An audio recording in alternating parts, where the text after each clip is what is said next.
Who are we? We're home gas. The clear choice.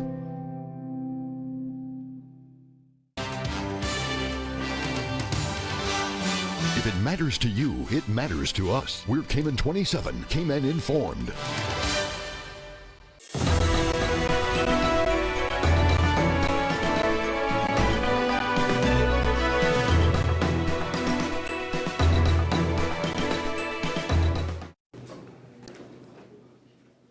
Good evening, ladies and gentlemen, and welcome to South Sound Civic Centre. My name is Kyle Broadhurst, and I'm the President of the Chamber of Commerce. I will be presenting the questions to the candidates this evening. For over 50 years, the Chamber of Commerce has been supporting, promoting, and protecting the interests of its members and the wider Cayman Islands community. Tonight's forum continues this tradition, and the Chamber Council and I are pleased to be able to offer the community and the viewing audience with an opportunity to meet the Georgetown South candidates and to hear their responses to a series of district-specific and national questions. The Chamber Council has focused its attention on the importance of education and lifelong learning for Caymanians and residents. Several weeks ago, we launched the Growth Matters initiative, which seeks to educate our community about the importance of economic growth. 10 animated videos can be viewed online at growthmatters.ky. I encourage all residents to watch them and learn more about our economy and the importance of economic growth to our future. Tonight's Candidates Forums is another educational initiative in which we aim to inform voters about the positions of the various candidates on issues of district and national importance. These forums have been held since the 1980s, and they allow voters to meet their candidates and to learn more about their opinions and views on some of the key issues being discussed and debated in the run-up to the election on the 24th of May. This year, the one-person, one-vote system has been introduced with 19 electoral districts. Tonight's forum is the 9th of the 19 candidate forums the Chamber is holding. It is more important than ever that the voters meet their candidates with only one vote. Voters should become aware of their candidates' positions on the issues to ensure that each one of us is making an informed decision. Well, whilst not everyone will be able to attend these forums, they are being broadcast live on Cayman 27, so you at home will be able to hear candidates' responses to the questions. The coverage of each forum will also be uploaded to the Chamber's YouTube channel and social media sites the next day. Voters are reminded that voter ID cards are now available for collection, and the locations in each of the 19 electoral districts for voting have been released. For those who are still unclear of where to vote or where to collect your voter ID, please visit caymanchamber.ky, where our elections page contains this information. Tonight, Georgetown South candidates will be answering questions which we have developed from submissions from our Chamber members and the wider community. We will be accepting questions this evening too from the audience, but please remember that all questions must be addressed to all candidates. I'd like to thank the Chamber staff for their assistance in organizing these forums, as well as Hurley's Media for broadcasting the forums live on Cayman 27 and online. Special thanks to our corporate sponsors for their support, including the DART organization, Deloitte, Foster's IGA, Heritage Holdings, and Puritan Cleaners. Mr. Will Pinot, Chief Executive Officer of the Chamber, will be tonight's moderator. He will explain the rules of the forum, and then we'll introduce this evening's candidates. Good evening, ladies and gentlemen and candidates. The rules for tonight's forum are as follows. Each candidate will be asked a series of questions prepared by Chamber members and the general public. You'll have 2 minutes to respond to each question if you wish to do so. One ring indicates that you have 30 seconds remaining in your response time. 2 rings means that your 2 minutes has expired. Each candidate will be allowed to answer the question without interruption and is free to differ with an opinion or position of a fellow candidate. The seating on stage this evening was done by draw, so it was fair, so that everyone had a chance. The way it will work is Mr. Broadhurst will ask the first question to the first candidate, and then the second question to the second candidate, and so on. We ask that each of the candidates deal solely with the issues, and at the conclusion of question time, where each of you will be allowed a 2-minute closing statement. And again, I wish all of the candidates luck in this forum, and we're going to come back right when we return from a commercial break. We'll begin the questions.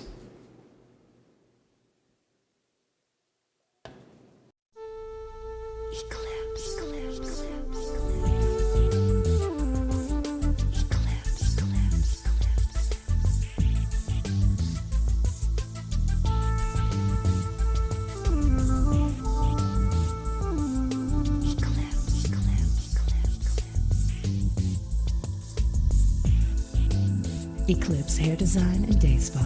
Discover the difference. Many women have a hard time talking about their gynecological health, but poor gynecological health can lead to many other issues. Here are some tips. Practice safe sex. Work out regularly. Practice your Kegel exercises. These are exercises that can improve the tone of the muscles in the pelvic area. And be sure to visit your gynecologist annually for an exam and recommended screenings that can identify any potential issues early. Visit the local Cayman Islands office at Governor Square or call 749-3304.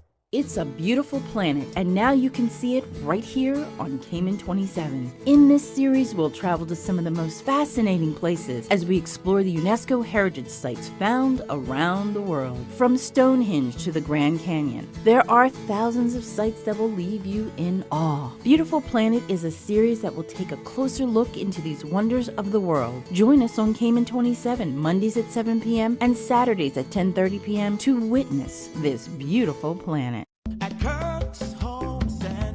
You can find everything to adapt, decorate, or furnish your home at Kirk Home Center. Discover every tool for any task in our hardware department. Fuel your imagination with our extensive range of housewares and linens. Create a home outside your house from our variety of outdoor living items. Or plan your next project in our paint and do-it-yourself section. For the widest variety of stylish and up-to-date items for your home.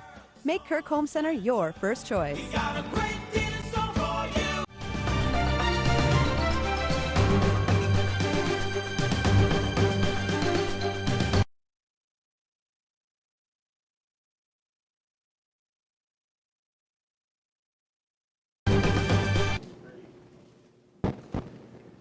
Welcome back to the Georgetown South, where we have 3 of the 5 candidates for this electoral district. It now gives me great pleasure to introduce the 3 candidates who will be participating in this evening's forum. We'll begin as they are seated. Mr. Alric Lindsay. He's a qualified attorney and director of various companies in the Cayman Islands.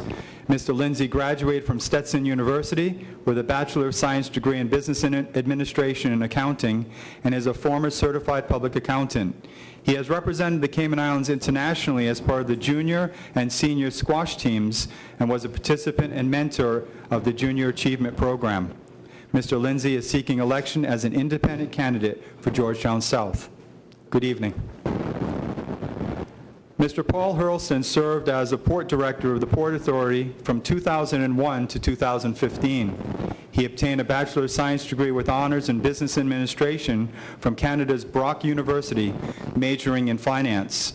Mr. Hurlston has served on a number of local committees, including the Georgetown Revitalization Committee, and once served as chairman of the Caribbean delegation to the American Association of Port Authorities. Mr. Hurlston is seeking election as an independent candidate for Georgetown South. Again, welcome. Thank you. Catherine Tyson is a former civil servant and community leader with 16 years of experience developing and implementing community initiatives. Her professional career has spanned 2 decades, during which time she has focused on management, consulting, teaching, and training, working alongside schools, children, and families.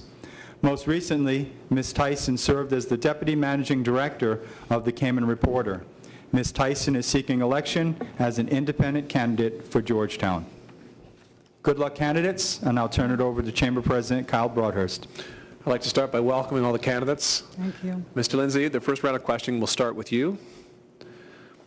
Explain why you've decided to run for election in 2017, and why should Georgetown South voters support you as their candidate of choice? Thank you for that question. Over the years, we've noticed that Cayman Islands have developed an environment of career politicians. And over the years, we felt as citizens that becoming career politicians, they have failed to focus on our issues. So I decided that the country needed proper representation. So my representation is not just Georgetown South, but for all of the Cayman Islands.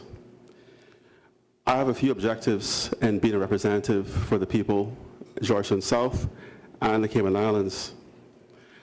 What I want is to be part of a country that allows its people to embrace our culture, national pride, and having support for one another.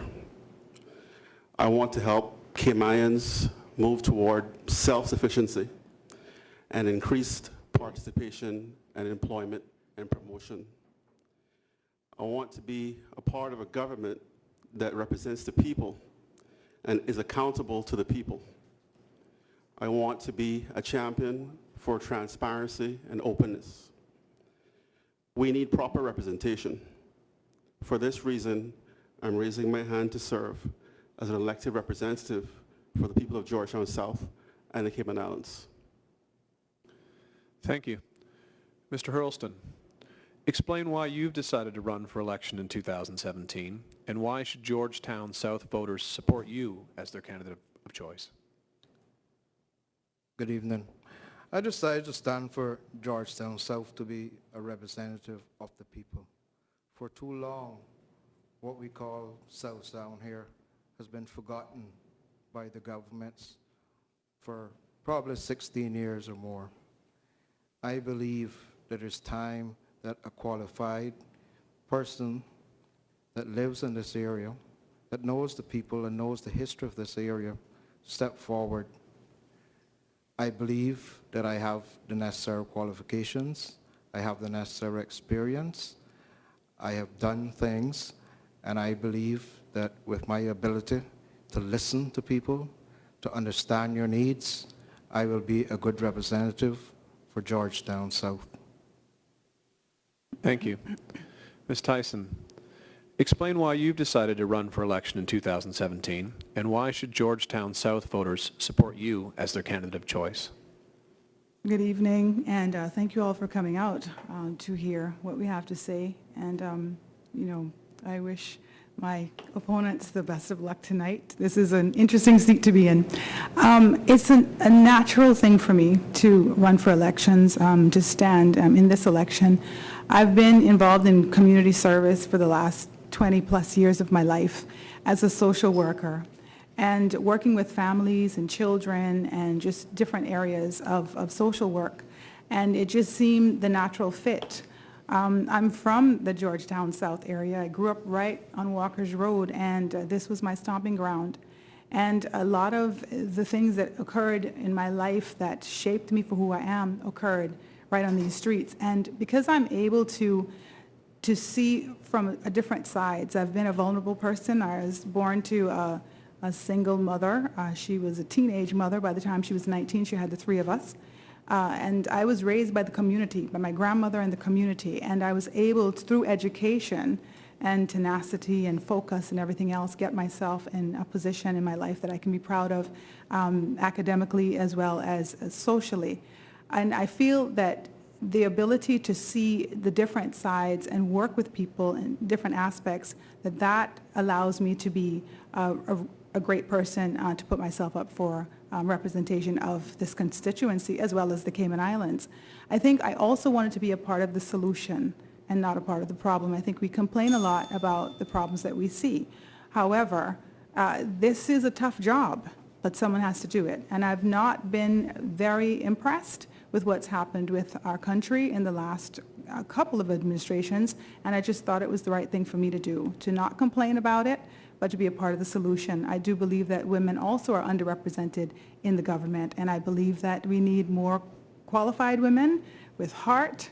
We know how to lead, and we know how to be leaders, and this is just a perfect fit. Thank you. Mr. Hurlston, this next round of questions will start with you. The cost of health care is a major issue and is particularly acute for the elderly after they cease to be employed and are no longer able to continue their policy with their employer. What solutions would you propose to address this issue? I agree that the health care costs, especially for the elders, are extremely high. I believe that the government has a duty to assist where possible those people that cannot afford insurance, especially those after they are retired. It is part of the building, they are part of the building blocks of this island, and I believe that the government, where possible, owes them at least the decency to have good health care. this is what I would strive to do. This is how I would strive to help those people. Thank you. Ms. Tyson, the cost of health care is a major issue and is particularly acute for the elderly after they cease to be employed and are no longer able to continue their policy with their employer. What solutions would you propose to address this issue?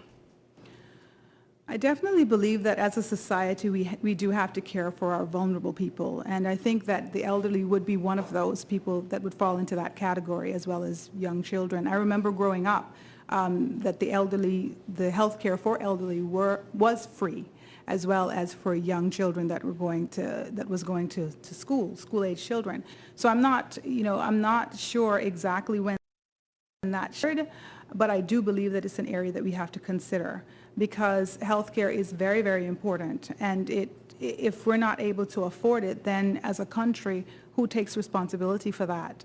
So I believe that there should be things in place preparing people before a retirement, so that they're able to not fall into this category. But if, in fact, this is the category that they've fallen into, then I think as a government we have to take responsibility and we have to take care of our vulnerable people. And so I believe that the government, those are some areas that we will need to find ways to fund these particular things, especially health care for our elderly. We have to find ways in order for us to fund that. Thank you. Mr. Lindsay, the cost of health care is a major issue and is particularly acute for the elderly after they cease to be employed and are no longer able to continue their policy with their employer. What solutions would you propose to address this issue?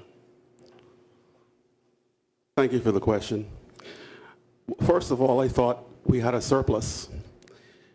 So I think we need to start allocating the funds that we have to the people that we care about.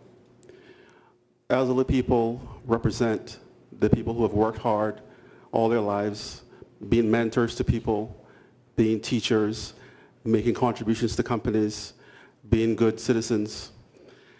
I think we could look at a few of the examples that we have overseas. The only option is not just providing that health care. We could allow our elderly people to continue working if they want that option. For example, we look at stores like Walmart and other stores in the United States where elderly people are welcomed and continue their employment. Now, I don't know what is the healthcare arrangement when elderly people continue working in those arrangements, but I am sure that we in the Cayman Islands, with the hundreds of millions of dollars that are being made by companies, some of those companies could surely provide continued employment for the elderly who want to continue working, and also a healthcare program. If that is not an option, I'd probably suggest the industry consider possibly establishing another institution, a healthcare provider that will provide for the elderly.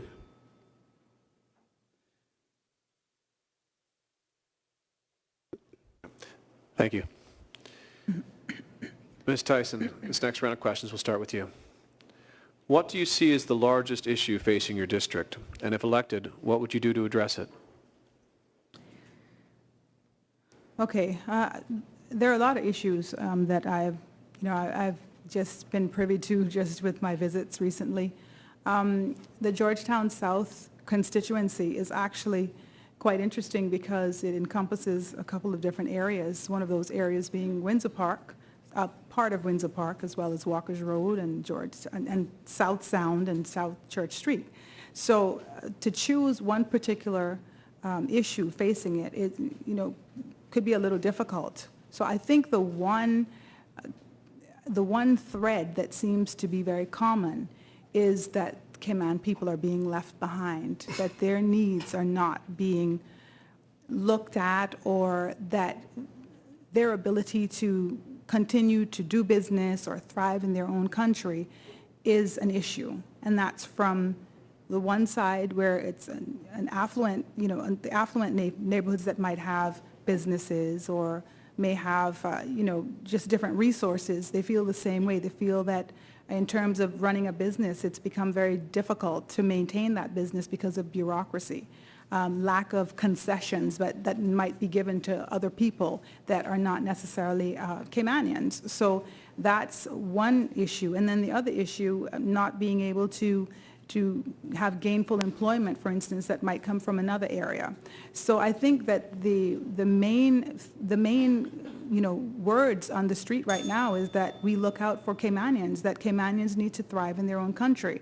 And when I talk about Caymanians, I'm not talking about people that are just born here. I'm talking about people that have Caymanian status. They are Caymanians. And so we need to really put our people first. And for too long, we've not been first. And that's what I think is the main issue. That would be just an underlying thread. And I think that that's where we need to start, definitely. Thank you. Mr. Lindsay, what do you see as the largest issue facing your district? And if elected, what would you do to address it? You repeat the question? What do you see as the largest issue facing your district? And if elected, what would you do to address it?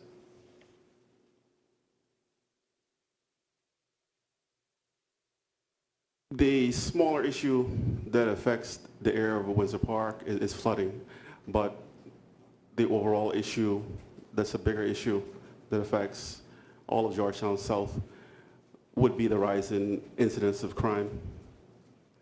And I would seek to reduce this incidence of crime. We find that crime is normally committed by reoffenders.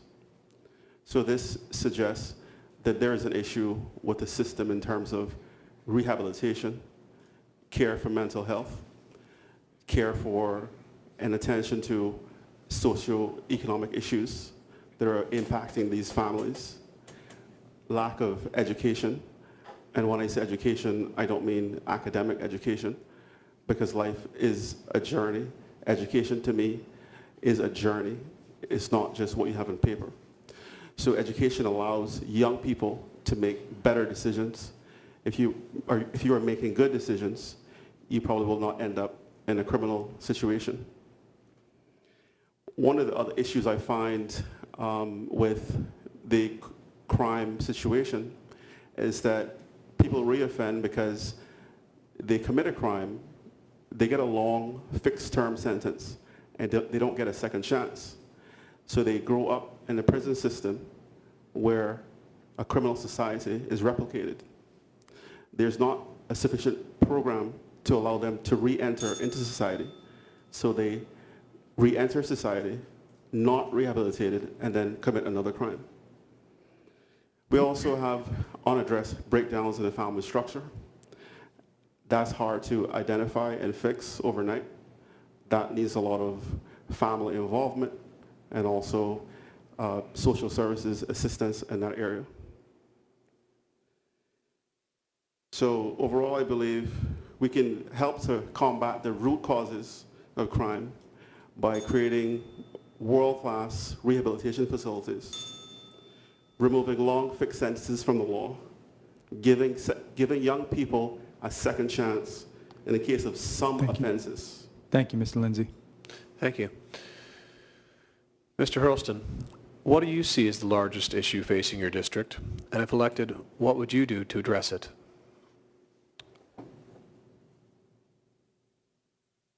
I believe that Georgetown South is probably one of the best places in Ireland to live. The crime in this area is relatively low compared to other parts of the island, but I do believe that we need better policing. We need more police on the road because it will grow here if we don't take a stance now. So Georgetown South is a really good place to live. Also, there are other areas that in Georgetown South I'd like to deal with. This community center, for one, needs tremendous amount of work. Windsor Park does not have a community center. That is something that I believe that should be strive to have one built there. I notice all the meetings there have to be held outdoor in a little park. That's not good enough. We also have alongside here the Consuelo Park, and I believe that should be fixed up and dedicated in her name for the whole community. There's also the issue of the roads. We have some terrible roads in this area that has not been fixed in a long, long time. I am a cyclist, and I can tell you some of the roads are really bad. Not just the main roads, but also the side roads. There's also the issue of keeping our area clean. A healthy area is a clean area, and a clean area is a healthy area. We need to do a better job with the keeping Georgetown South clean, and I believe that that can be a community effort, that we all can get together and do that. We also need to look at our graveyard, which some of the graves now are falling in off the age of, because of the development that is there, and I believe that that needs to be addressed pretty fast. And lastly, I believe that the time has come to have a shopping center back in this area, and I think that the government can give the necessary incentives to make that a possibility and a reality. Thank you. Mr. Lindsay, this next question will start with you. With the development of locations in the Cayman Islands, such as Cayman Bay, many feel that Georgetown has fallen by the wayside. What plans would you propose for the revitalization of the capital? Can you repeat the question? With the development of locations in the Cayman Islands, such as Cayman Bay, many feel that Georgetown has fallen by the wayside. What plans would you propose for the revitalization of the capital? It's a very interesting question because, as you know, Georgetown was very vibrant and received some competition thereafter, which resulted in a lot of businesses moving out of Georgetown to other areas, even though the expense of other areas was a lot greater. For Georgetown South, I think we would have to introduce rental incentives for businesses that would consider moving back to Georgetown and making it vibrant again. Would have to probably add some of the training centers for continuing education for those professionals who are located outside Georgetown now. Perhaps that will be a way to entice them to come back into the city and improve their skills. Thank you. Mr. Hurlston, with the development of locations in the Cayman Islands, such as Cayman Bay, many feel that Georgetown has fallen by the wayside. What plans would you propose for the revitalization of the capital? If we're speaking about Georgetown Georgetown being revitalized in terms of night activities, because it's busy in the day, we have a lot of cruise ships, so Georgetown is extremely busy in the day. If we're talking about revitalizing Georgetown to have it as a night center, as far as my memory goes back, Georgetown was never the center of activity at night. So I'm not sure where we want to take Georgetown, whether we want to bring back some restaurants there or whatever. But one thing I can say about Georgetown, if you walk through the city, I think that you will agree that the buildings especially need some painting. They're dilapidated. I walk through the city and it's a disgrace. And it doesn't mean that it takes $1 million to do it. It's a small thing that those people, both businesses in Georgetown, could easily do. I know they clean the buildings probably every week, but some of them need painting, and I think that alone will do a lot to facelift Georgetown. Thank you. Ms. Tyson, with the development of locations in the Cayman Islands, such as Cayman Bay, many feel that Georgetown has fallen by the wayside. What plans would you propose for the revitalization of the capital? Okay, so, sorry. On the other hand, I'd have to disagree with Mr. Hurlston. I remember it being very, very vital as a young person growing up. I remember there were about 3 or 4 grocery stores in the middle of town, and there's lots of activities in the evening. And I I remember going with my grandmother and the older women from the church after church and sitting in the middle with the post office and all the rest of it, and Comart and By-Right and Kirk Plaza and all that stuff going on there. And I remember it being a very exciting place to go. I remember, you know, since forever, some of the landmarks, and I think that's an example of some of the older buildings, and they could be restored possibly. I think they've done a good job of repainting things and trying to make it look vital. I happen to go to Georgetown, you know, a lot, and I look over the harbor and I see the natural beauty of the Cayman Islands, and I wonder to myself how it has happened that there's nothing going on. And I've been talking with the business owners in the Georgetown Central locations, and they're disheartened that there's no business going on there, and they want so much to work together. I think there are a couple of things that we could do. I think this, you know, we're working, the stores are open 9 to 5, and everybody's working 9 to 5. So why not open the stores until 7 or until 8, so that people that work 9 to 5 would be able to go to the Kirk Reports or whatever and shop. And so that's one way. But also the businesses with the restaurants, they offer different things throughout the week, and they're interested in doing that more to bring people out. So I think that the alternative that we have to Camana Bay, for instance, could be Georgetown, could be Central Georgetown, and that's where we can come out and enjoy ourselves, and, you know, even festivals, things of our own culture. So I think there's lots of opportunities for us to revitalize Georgetown, and I'm excited about bringing that back also, very much so. Thank you. We're going to take a short commercial break. We'll be right back to the South Sound Civic Centre with more questions to our candidates.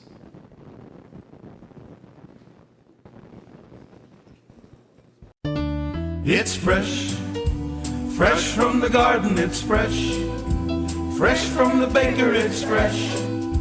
Fresh from the fisherman, always at Hurley. It's fresh, fresh from the butcher, it's fresh. Fresh from the deli, it's fresh. Fresh from the summer rain, always at Hurley. At Hurley's, everything is fresh, and we mean everything.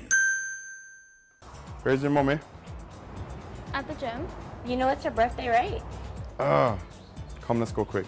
At Countryside, we have everything you need. Stay in shape at Universal Fitness Gym. Get your natural products at Hero Fair. Drop off your dry cleaning at Puritan Cleaners. Check out the latest phones at Flow. Pick up your supplements at G&C. And browse the best wine selection at Jake Scott. Countryside, everything you need and more. Looking for quality products with the best prices? Then come to Uncle Bill's. We carry the best bicycle brands on island. You can also make a custom order and pick up items from our great line of accessories. We have a fantastic range of stainless steel, gas and charcoal grills. And make sure to check out our great line of DeWalt power tools. Plus our newest product, the FlexVolt. Have the freedom of cordless. Come and visit us today. Uncle Bill's Home Improvement Center.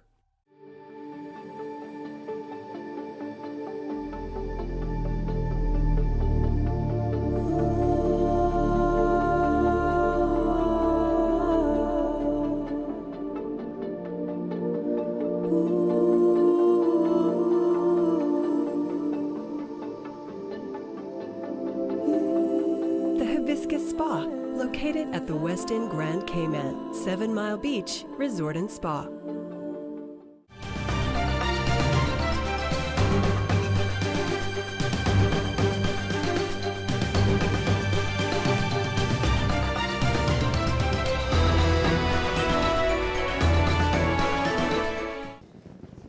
Welcome back to the South Sound Civic Centre, where we have 3 of the 5 candidates in this year's election.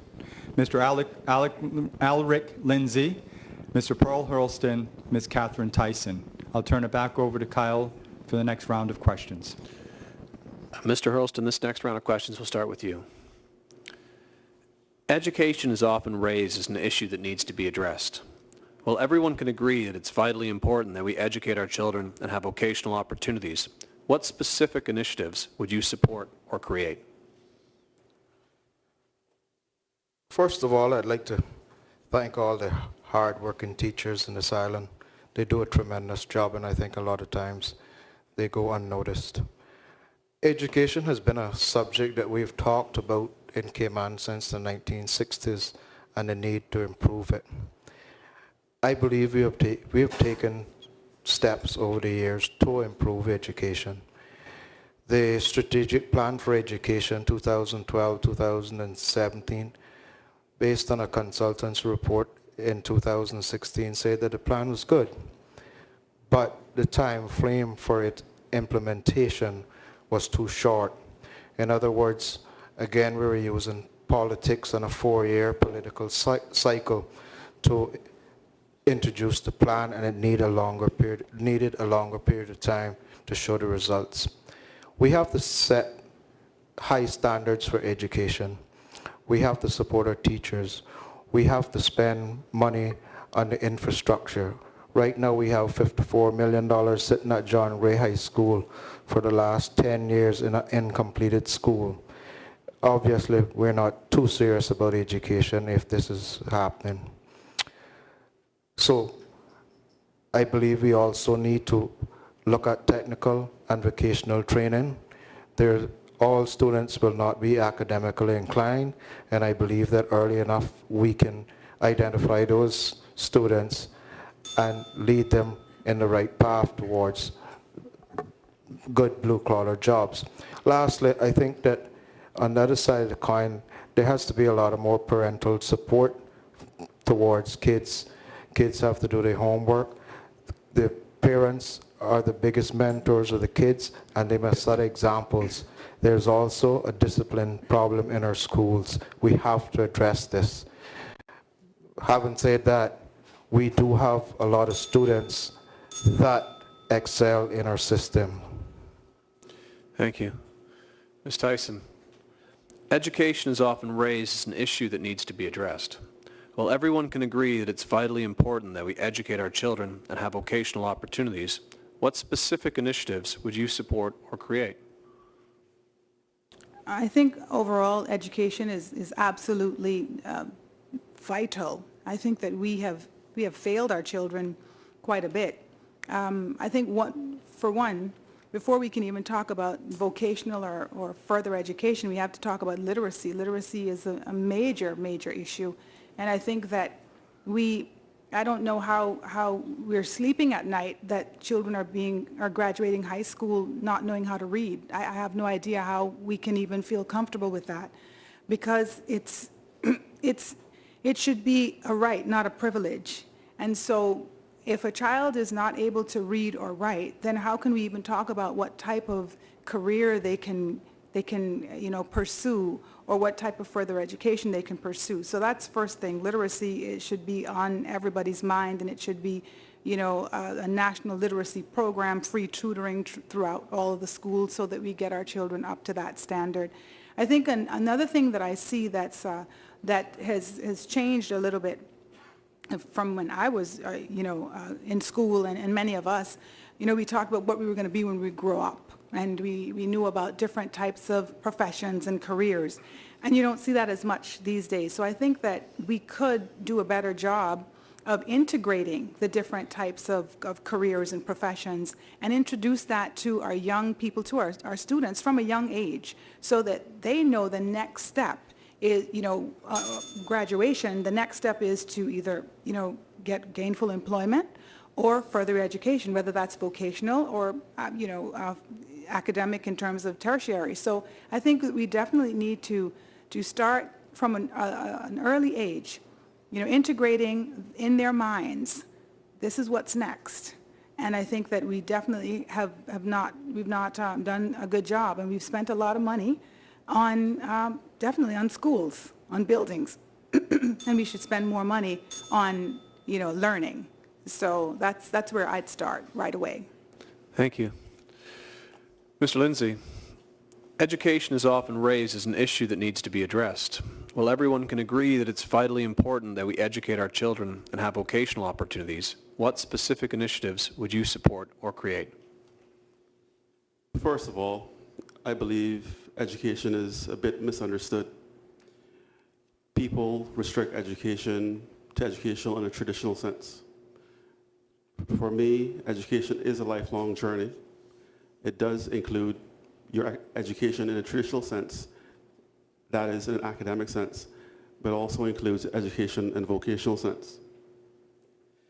I think the first thing we need to do is reallocate that money from the gym properly to the education system. I believe, like Mr. Hurley said, teachers and civil servants work very hard to build an education system, traditional or vocational. I believe that vocational studies must be introduced at a very early age in a child's life. We realize that some kids that go through the traditional system, the so-called traditional system, they fail in that system. I believe that by identifying a child's skills at an early age, we can direct that child into a vocational system if we see that he will have a difficulty in the traditional system. Either way, the child will leave school with some skills and some form of diploma or certificate. I believe that there are various opportunities that should be considered for learning and support options. Regarding my observation, looking at the vocations of farming, construction, carpentry, robotics, technology, we need to identify some places that we can have the vocational studies done. I suggest using existing buildings, subject to those buildings being safe and habitable. We could tear down the glass house and use that for the purpose of establishing a vocational school. We could offer 10 or more scholarships a year direct to that vocational studies. Thank you. Ms. Tyson, this next round of questions will start with you.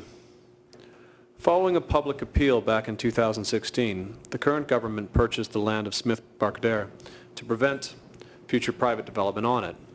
What do you think should be done with this site? And if elected, what other sites in your constituency or the islands as a whole would you be looking to secure for protection and improvement? Could you repeat that, please? Sorry. Following a public appeal back in 2016, the current government purchased the land of Smith Barcadere to prevent future private development on it. What do you think should be done with this site? And if elected, what other sites in your constituency or the islands as a whole would you be looking to secure for protection and improvement? I think in terms of what happened with Smith Barcadere, it was a learning experience for all of us. And I think that it's a historical site, obviously very close to everyone's heart. And so at the point then when decisions were made and the public was not aware of certain things, there was an outcry, and so it was, it was saved or salvaged. I think that in that instance, it's a learning for us, and I think that we need to then maybe canvass, just not only in this constituency, but just overall, different historical sites that we hold dear to our hearts, that are a part of our culture, that we could possibly find ourselves in the same position. So I think with doing that also, we need to include the constituents, to do a collaboration per se, and I think that that's sometimes what's been a failure with the governments, is that we're not aware of what belongs to who, what's not crown. We assume that it's our property, but it's not, and so we run into this problem. And I think that the lack of information is a huge problem, and so I definitely would want more transparency.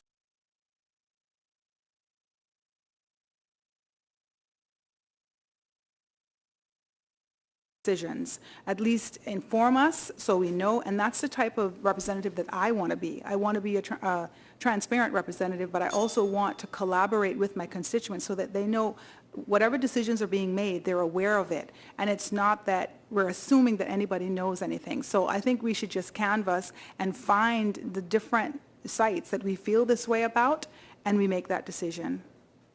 Thank you. Mr. Lindsay. Following a public appeal back in 2016, the current government purchased the land of Smith Barcadere to prevent future private development on it. What do you think should be done with this site? And if elected, what other sites in your constituency, or the islands as a whole, would you be looking to secure for protection and improvement? Thank you for the question. I had the opportunity of sitting on the Council for the National Trust. I also have the opportunity to have many friends who have businesses and who are developers. So I have the unique opportunity to see the issue from both sides. Your question really relates to proposed works and protected areas, protected species. That is really where your question is headed. I think, first of all, we have to look at any proposed area and consider whether it is a protected area or whether they are protected species. I think that we need to look at the management plan for that area or the conservation plan for that area and determine, based on the works, whether appropriate and enforceable conditions can be imposed to ensure compatibility between the works and between the protected area. Some of the factors that we need to look at are ecological significance, biogeographic significance, national or regional significance, educational significance, economic value. And looking at all those factors, we need to consider what would be the adverse effect of the works. Adverse effect means on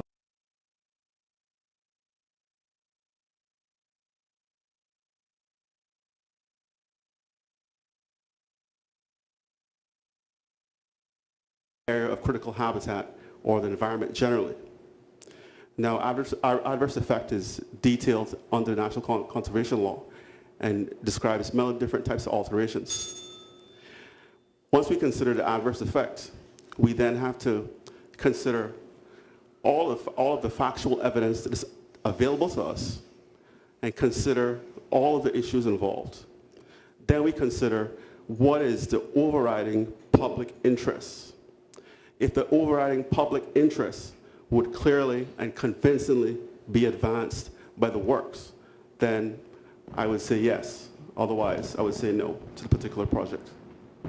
Thank you. Mr. Hurlston, following a public appeal back in 2016, the current government purchased the land of Smith Barcadere to prevent future private development on it. What do you think should be done with this site? And if elected, what other sites in your constituency, or the islands as a whole, would you be looking to secure for protection and or improvement? Smith Barcadere is a gem. It is perhaps the only beach watering hole on the side of the island, and it's used by the public at large and a lot of tourists. I believe that Smith Barcadere, especially the piece that we bought, we the government that is, bought to the north, needs to be fixed up into a proper park. In doing so, I believe that we also must have strict rules to the usage of the area. We must limit the amount of commercial activity.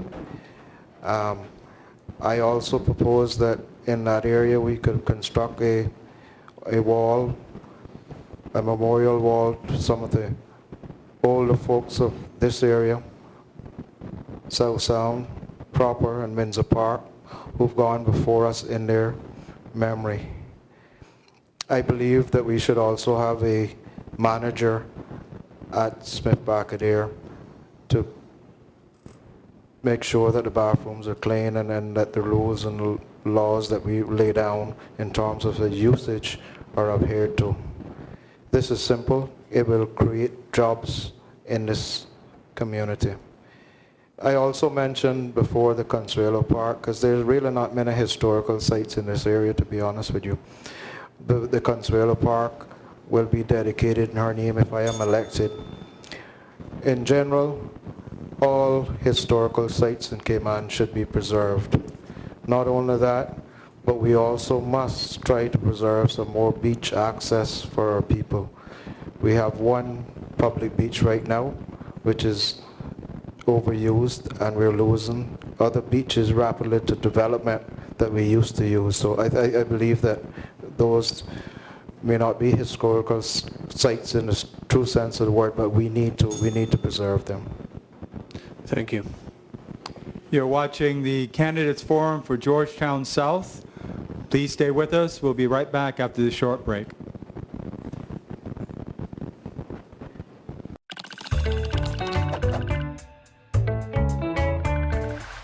We've already seen how Tier 1 companies bring money into our economy. Now, let's think about how we could help them grow. The easiest way to grow the Tier 1 economy is to help grow the Tier 1 companies that are already in Cayman. So, how could we help them do that? Well, we can make it easier for them to hire more people here in Cayman instead of in other locations. That means providing education and training for Caymanians. And if companies can't find them here, we could let them hire people with the experience and qualifications they need from overseas. Some people think we should go the other way and make it harder for Tier 1 companies to get work permits. But remember, growing Tier 1 companies creates jobs in Tiers 2 and 3 and adds to government revenue. And a job held by a work permit holder today can still be earned by a Caymanian in the future. If we can't promise Tier 1 companies they'll be able to hire the people they need, they'll just create those jobs somewhere else. And if we make it really difficult, they might just leave altogether. And don't forget, work permit holders pay fees and duties just like you and I. The second way to grow Tier 1 companies is to help new companies start up here in Cayman. How could we help these companies get off the ground? Well, the Cayman Islands is one of the few developed countries that doesn't tax a company's profits. Instead, we have a system of flat fees that a company pays whether it's making a profit or a loss.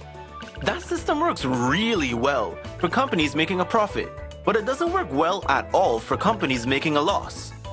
If we lower the fees for new companies, it would be much easier for a company to start here and get bigger. That's what other countries do, and it works for them. The third way to grow Tier 1 is to help an existing company move here from overseas. Moving an entire company from one country to another is risky, and it's a logistical nightmare. We can make it easier by helping them do it. Right now, they're on their own, trying to figure out all the complicated rules in a brand new place. And although most companies around the world could save a lot of money by moving to the Cayman Islands, most of them don't even realize they can. That's why we need to support organizations like Cayman Finance and Cayman Enterprise City that help to attract new Tier 1 companies. For now, thanks for watching. And remember to share this video with your family and friends so they could learn more about our economic prosperity engine.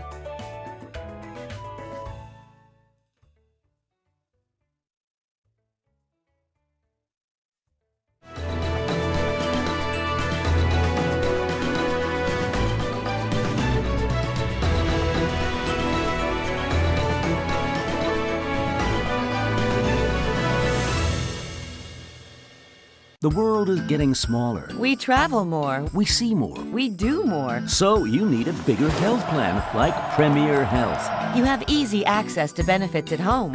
1 million U.S. providers accept your ID card for college, vacation, and business travel. With 24/7 worldwide assistance, U.S. pharmacy benefits, and 96% of claims settled in 5 days, Premier Health offers you the care you deserve. Brit K, where people come first. BritK.ky. C3 Pure Fiber broke the Caymanian record of the first 100% fiber optic network.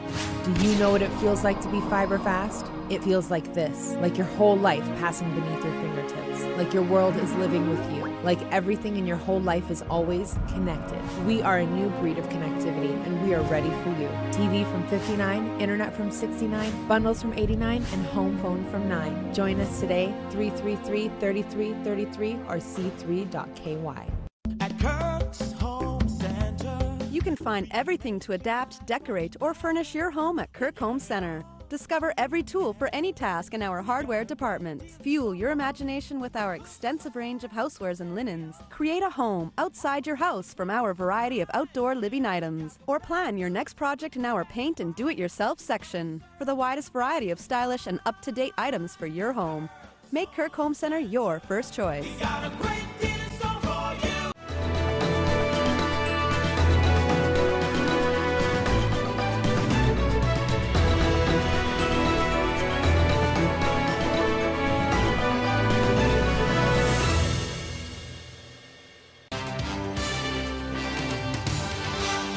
If it matters to you, it matters to us. We're Cayman 27, Cayman Informed.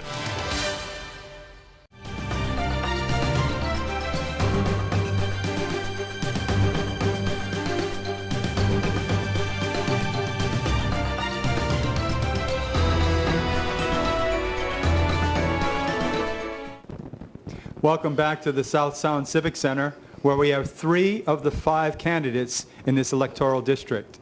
They include Alric Lindsay, Paul Hurlston, and Catherine Tyson. We now turn the questions over to the audience. Now, Mr. Broadhurst will pose the first question. Okay, thanks very much to the audience. We've got a number of questions here, so I'm going to try to group them into some categories so we can try to get through as many as we can. And a number of questions concerning the cruise ports, the cruise ship port. And question, cruise ships play a major role in our tourism industry, and cruise berthing has been a topic of discussion for many years. What is your position on the development of the piers?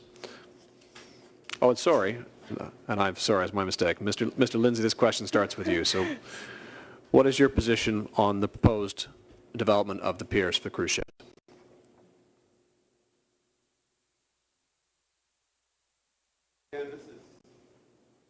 This is similar to the compulsory acquisition of various areas, because the main feature that we're looking at is what is going to be the impact of the project. So I think I'll just keep my answer brief. So the main things to be considered, the factors that have to be considered: the ecological significance, economic value.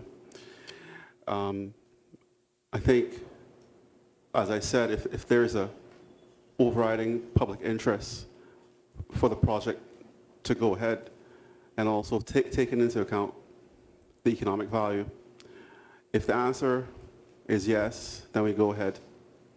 If the answer is no, as to a positive overriding public interest, then the answer is no. Thank you. Mr. Hurlston, cruise ships play a major role in our tourism industry, and cruise berthing has been a topic of discussion for many years. What is your position on the development of the piers? I think that at this stage, while we're taking a time out and breather in terms of building the cruise piers, I think we need to brush off the National Tourism Plan and perhaps update it and decide where we want to go in terms of land-based and cruise tourism. Now, we have tried to build cruise piers 7 times. 7 times. If it was easy, we would have done it long ago. There are a lot of physical challenges to building docks in Georgetown.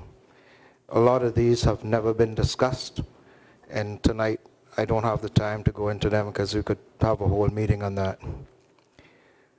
Having said, if we could overcome the physical challenges of building a dock, and I'll just give you one so you'll understand. Georgetown is not a sheltered harbor. It's an open roadstead. It gets extremely rough. Whatever structure is built there has to be extremely robust. That is where the cost goes up. The cost to build a pier in Georgetown will be 3 times the amount that it takes to build in a sheltered harbor. But there's been one roadblock 7 times that I am aware of, because I've been a part of all 7, and it's been the financing. There has never been a model that has been put together that would satisfy all the parties.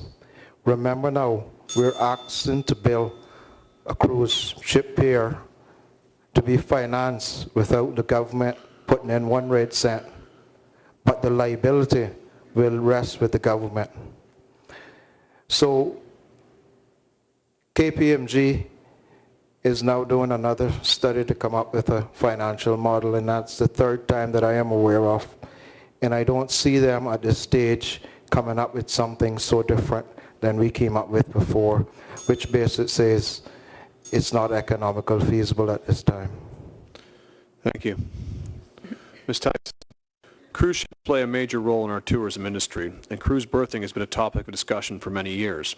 What is your position on the development of the piers?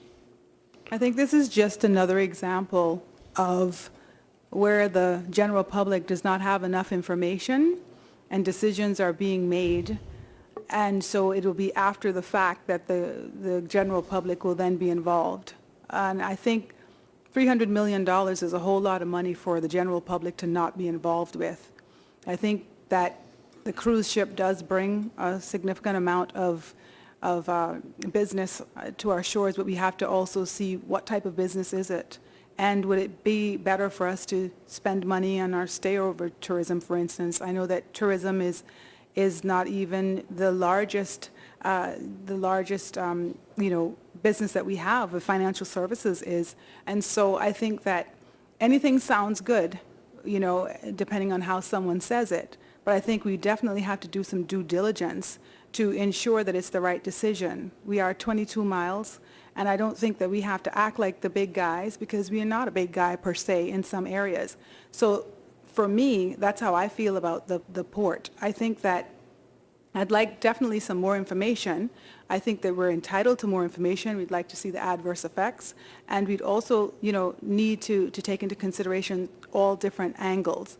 So in terms of the port, for what I'm seeing, even though the government might not have to spend money up front, they will have to pay down the road, and it will be the liability, as Mr. Hurlston rightly said, of the government in many areas.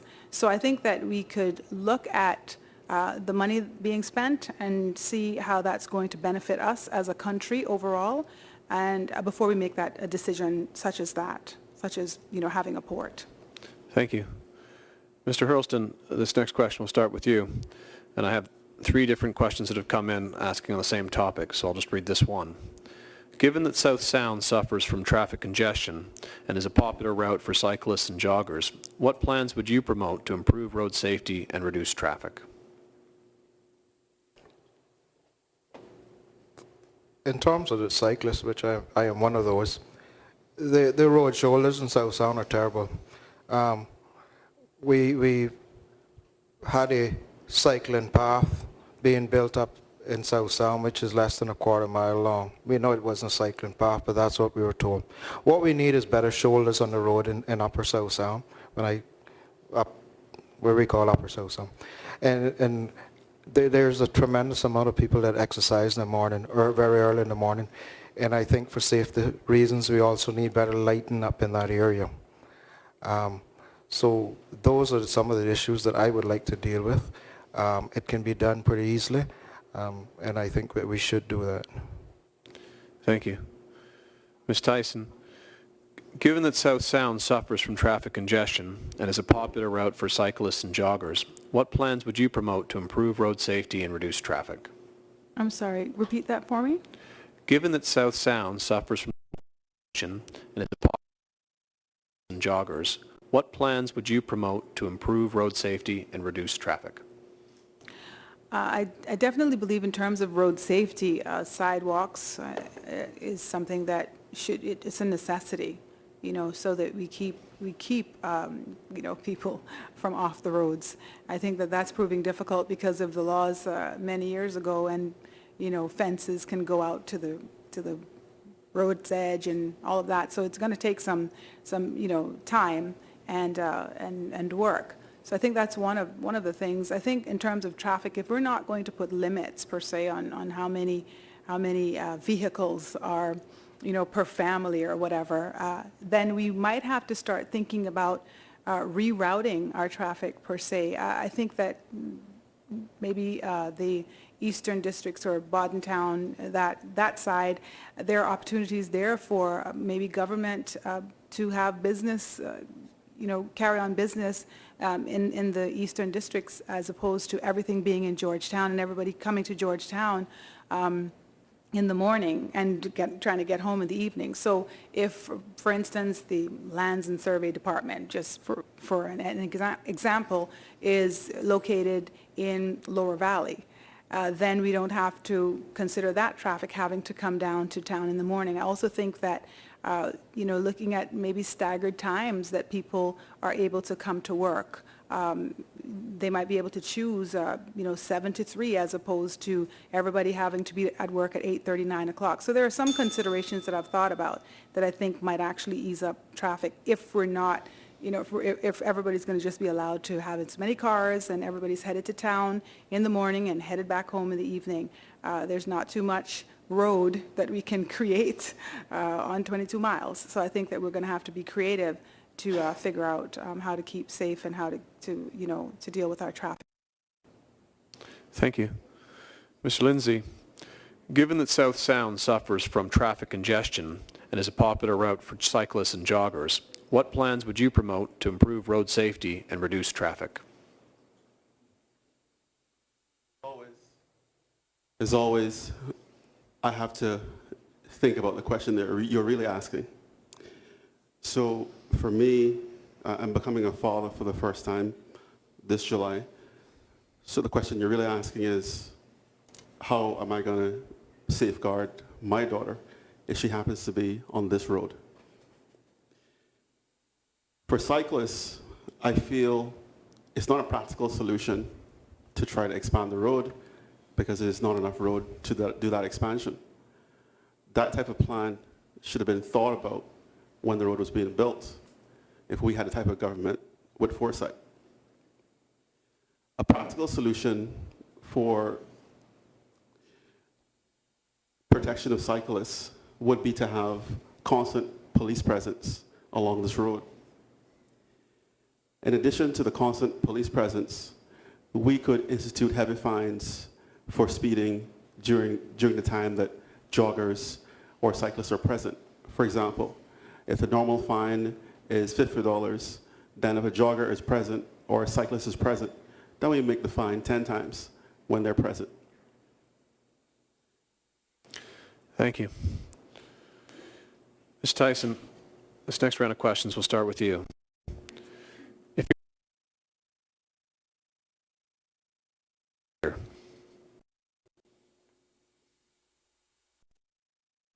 If I'm not elected, how would I continue to establish myself as a community leader? Yeah, that's the question. I'd just do what I've been doing for 20 years. I would continue working with young people and families and, my elderly. I'd just continue doing what I've always been doing. I'd continue working on that family unit, trying to connect community, family, and school, and, just work towards the success of our young people and our future leaders of tomorrow. So I wouldn't do anything different than I have been doing. In fact, the reason that I decided to put myself up for election is because I thought that, what I've been doing on the scale that I can do it has been limited. And so with more resources, I imagine, being able to do more and being able to bring on board like-minded people, that are talented and qualified, and they have the heart for the Cayman Islands, and that we could work in tandem together in order for us to really, really make a difference.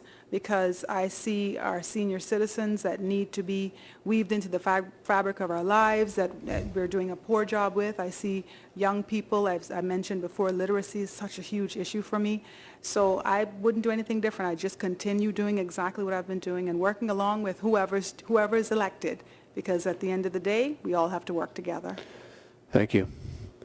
Mr. Lindsay, if not elected, how would you continue to establish yourself as a community leader? Well, first of all, I don't think it's possible to differentiate between an elected member and a community leader. If you're not a community leader, I don't see how you could be an elected member. I would continue to serve. I would go back to serve as an advisor to Junior Achievement. I've been a member of various charities, Rotary Club, Leo Club. I probably involved myself more intensely in Junior Achievement and Rotary for a particular reason.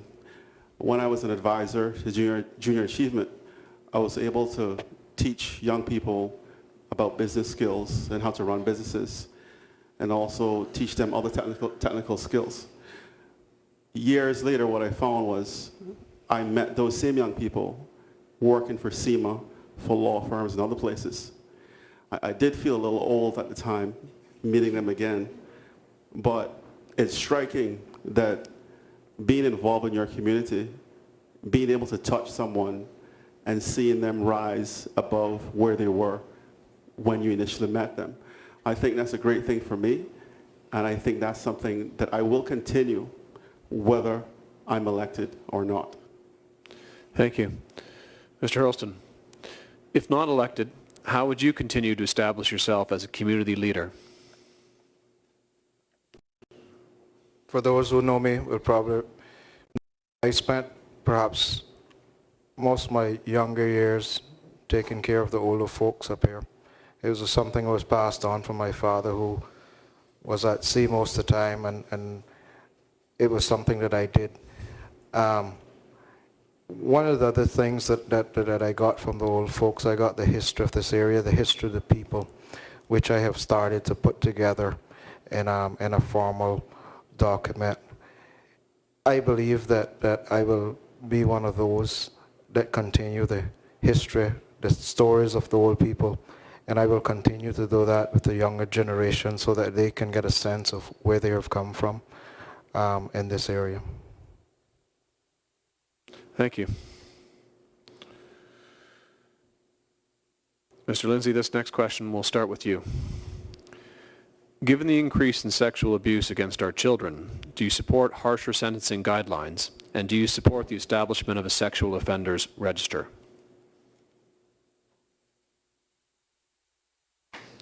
Thank you for the question.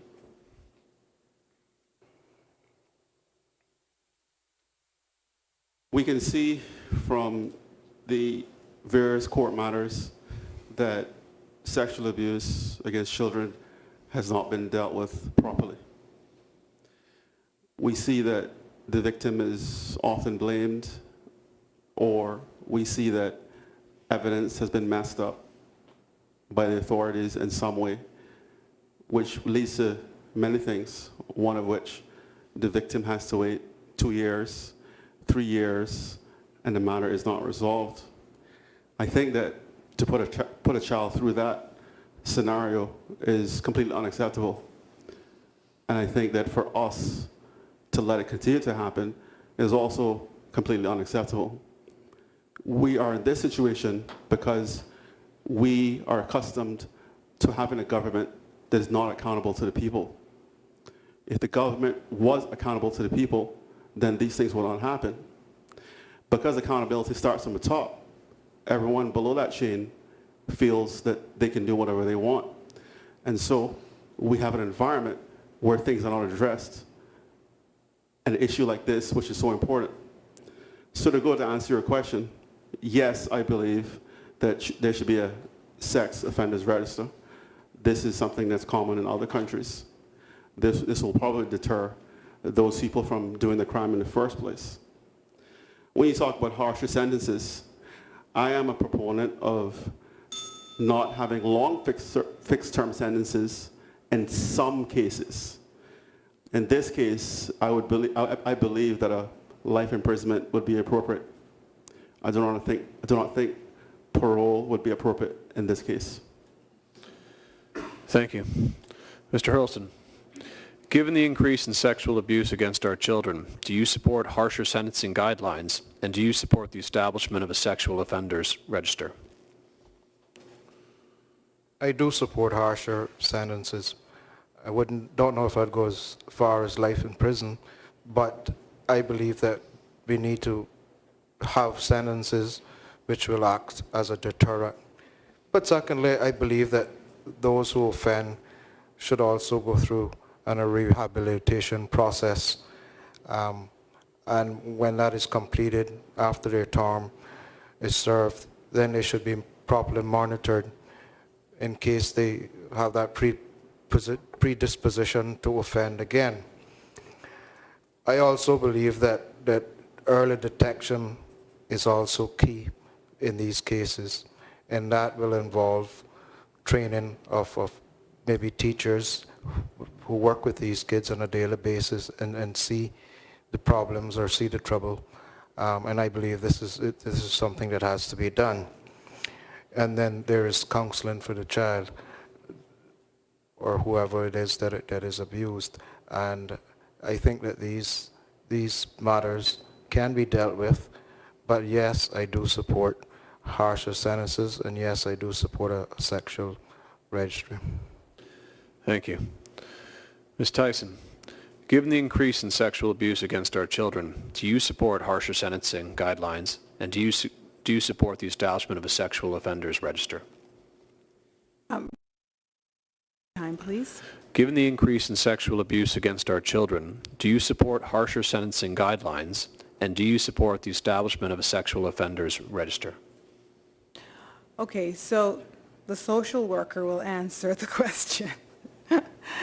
I do believe absolutely that harsher sentences should be implemented, of course, because it's an insult. I think when you see that someone can get a harsher sentence for a traffic offense and, you know, sexually abusing a child, for instance, is a slap on the wrist. I think that's absolutely a downfall. We cannot tolerate that. But I do believe that there are a couple of issues. I think that detection is very, very important. I think coming away from the community standpoint, which we've come away from that. We're an all man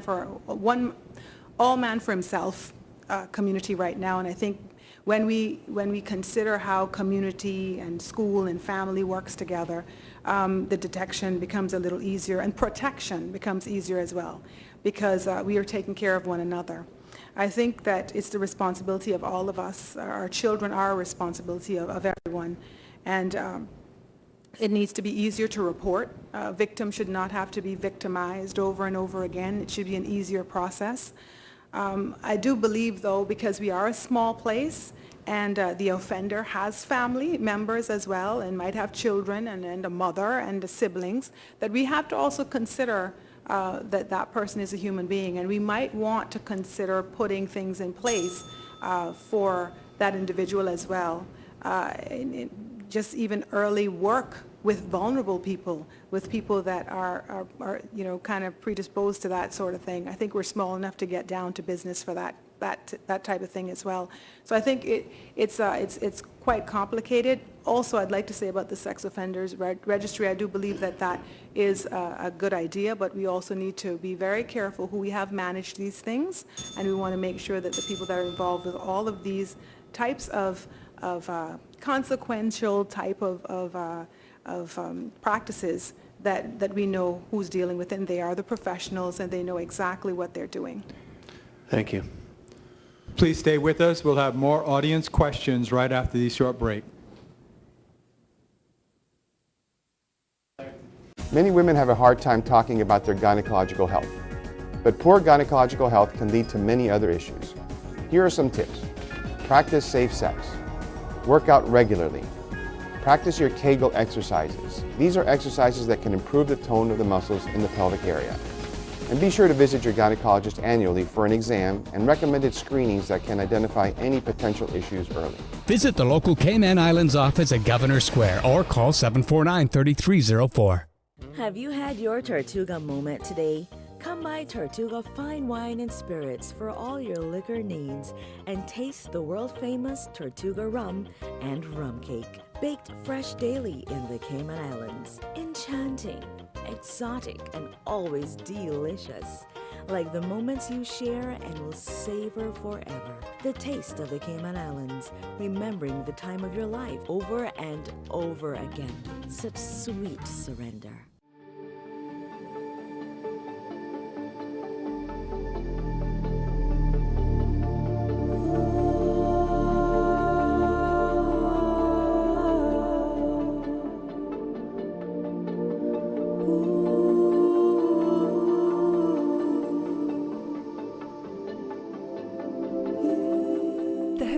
Spa, located at the West End Grand Cayman, 7 Mile Beach Resort and Spa.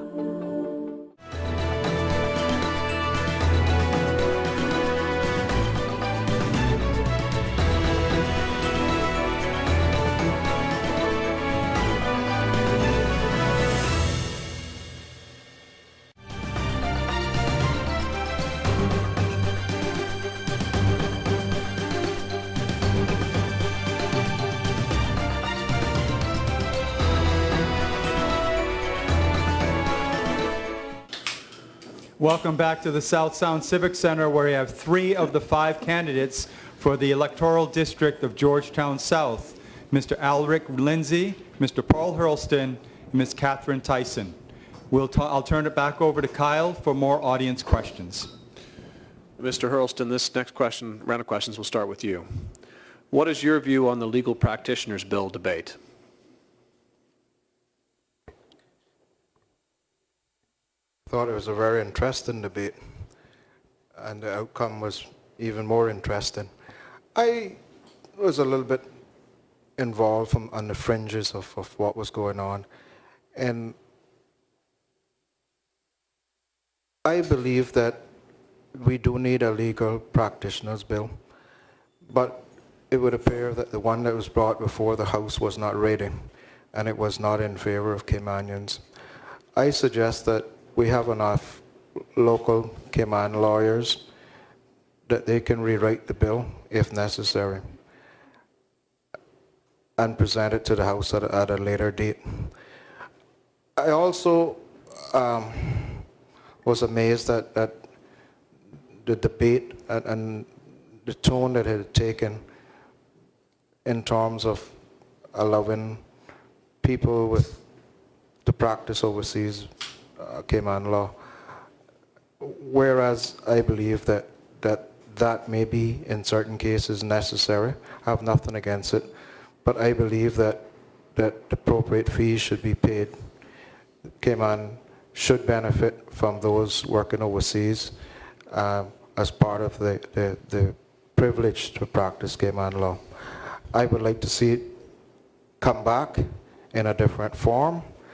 As I said, I would like to see our local lawyers put their input into it so that it should be no further debate on the matter. It satisfies locals and, like I said, those overseas. Thank you. Ms. Tyson, what is your view on the legal practitioners bill debate? Okay, so once again, it's one of those things that in theory it seemed like a great idea, and when it was explained from one standpoint, it sounded great. You know, everything sounds good until you look deeply into it and you look at the different angles. I will always be in support of what promotes Caymanians and Caymanians to work. So if it's going to alienate Caymanians working, meaning Caymanian lawyers, which we have quite a few of them, then I can't support anything like that. So if that means that we have to relook at it, or it has to be revised, or whatever that is, I'm open for that.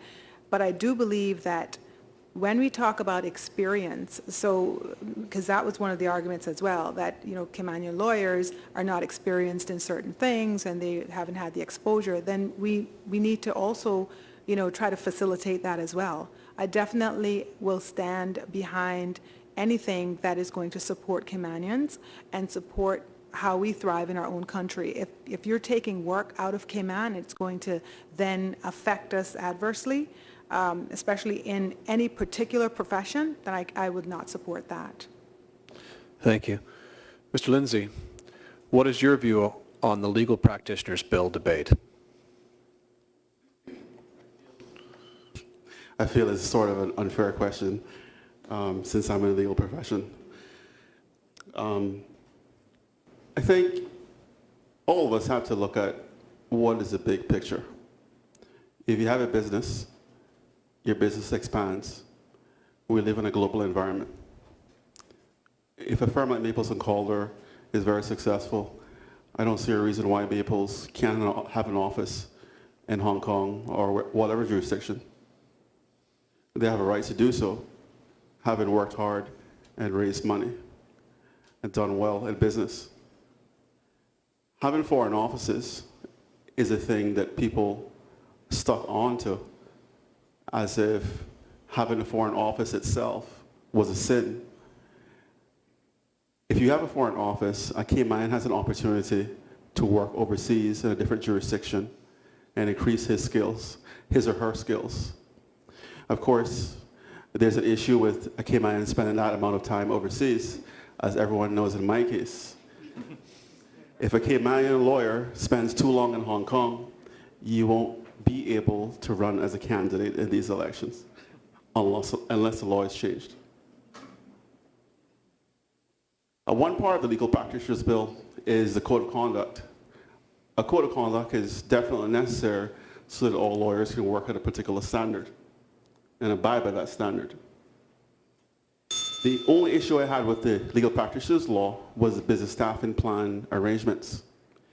If you read the business staffing plan section, it says that whenever a foreign lawyer is about to be promoted, a partner or managing director of a law firm can make a declaration as to how the promotion of the foreign lawyer will affect the advancement of the Caymanian lawyer. I think that that process is not enough. That was the only issue I had. I think instead of issuing a declaration, some conversation must be had with the Caymanian lawyers as to how they feel about their progression within the firm. Thank you.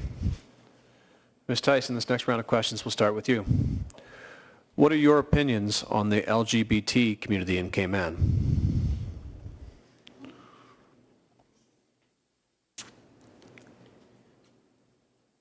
Hot topics, definitely. I think when we beat the human rights drum so loud, we cannot forget that that means everyone is a human being. So for me to feel as if I can support a human rights law and then be against a particular community, and that seems very contradictory. So that's my feelings. I feel if, you know, we're all human beings, and if we are going to, you know, expect that all of us will have our rights, there are certain things that we put in place to, you know, to, I guess, as borders or boundaries. If we want to amend certain laws to look at that, then that's fine. But I do believe that human rights is human rights. Thank you. Mr. Lindsay, what are your opinions on the LGBT community in Cayman? Well, like my friend John Seymour said, who is gay? We're not living in the dark ages. We're all human beings. I don't need to refer to someone who chose that lifestyle or who was born that way as they or them. They're part of our community. So we're all the same. I don't see any difference between someone who chooses to be gay or who was born to be gay and anyone else. I see no difference. I have a very close friend. She's gay. It's just so, you know, it just so happens that it's actually a great idea to go out with her.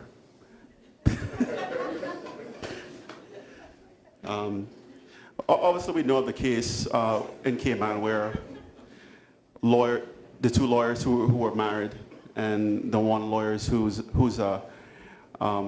contract was not renewed, and he fought to be as a dependent on his spouse's work permit. Now, the government of the day obviously publicly stated that, you know, they believe that marriage is between a man and a woman. They publicly stated that. But of course, they did not fight the final outcome, which is the person being allowed to be a dependent on his spouse's work permit. That says something about the government. So the government is not really sincere. They publicly say something and then privately cower and retreat to the position. So my position is I'm open to LGBT community. There's no difference between members of that community and our community. We're all just one community. Thank you. Mr. Hurlston, what are your opinions on the LGBT community in Cayman? I believe everybody has a right to determine who they want to be with and what they want to do. I have friends that are gay, so to speak, and I treat them no different as I treat anyone else. I just don't know what the big issue is. We've had people in that type of community here for from time begun. So I have no problem with them. It's as far as I'm concerned, they do what they want to do. They live their life their way, I live mine, and then we'll get on okay. Thank you. Mr. Lindsay, this next question will start with you. In each of the districts, West, North, South, Georgetown districts, there are different issues and mixes of population, education, and affluence. How can our communities come together? There's only one way for our communities to come together, and that is to respect each other. I hold respect in highest regard. I have experienced a situation where coming from Windsor Park and not coming from a rich family, then getting several qualifications and being exposed to a different environment with wealthy people, billionaires, and other people, I've come to understand that respect is the only factor that is relevant to this conversation. You could be around a billionaire and he doesn't treat you any differently than anyone else. That's because he has some level of respect for you. You can be around someone else, one of your friends who trying to keep up with the Joneses, and therefore he has become someone else, not himself. I've been in a situation where one of those people have told me, why do I hang out with people of poor economic class? Well, because we're all the same people. And the only thing in my mind that separates people is respect. So I think regardless of the social classes, the economic classes that have developed in the Cayman Islands, I really think that the thing that ties us all together is respect. And once you don't have that respect, then you can't come together. Thank you. Mr. Hurlston, in each of the districts, West, North, South, Georgetown districts, there are different issues and mixes of population, education, and affluence. How can our communities come together? I think the bottom line is that we're all Caymanians at the end of the day.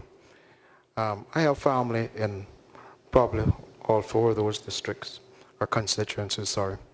And I believe that we just need to respect each other in terms of coming together. Whether we're rich or poor, we need to respect each other. And I believe that we all have a good working relationship at the end of the day. And I would just like to see that enhanced, perhaps. Thank you. Ms. Tyson, in each of the districts, West, North, South, Georgetown districts, there are different issues and mixes of population, education, and affluence. How can our communities come together? I think that it already happens in different levels. Churches, schools, our children interact with each other. I remember my children going to John Gray, and they had friends from prep school and St. Ignatius. And we were at different economic levels.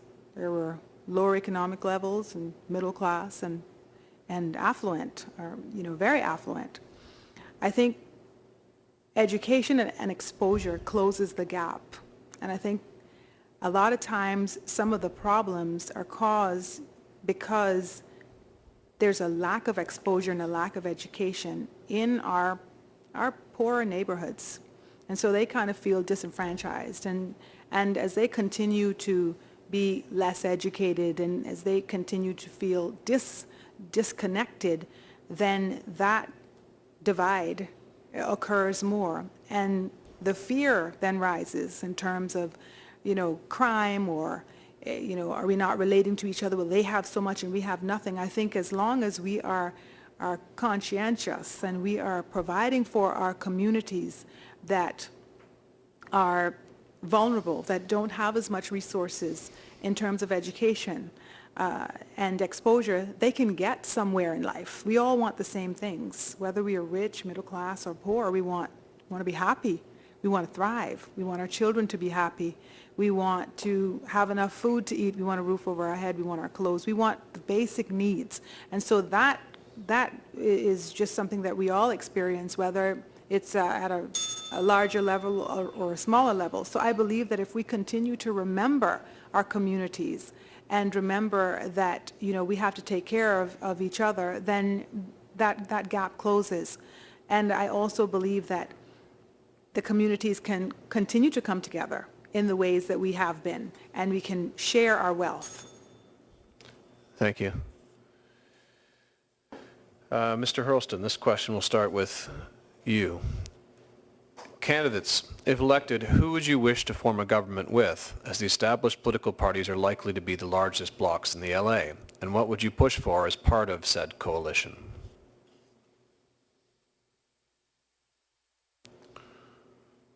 I do believe that there will be a coalition government. I, if elected, would be prepared to work with anyone. That is what an independent candidate philosophy is. He or she is an independent thinker. They are able to look at issues and agree or disagree.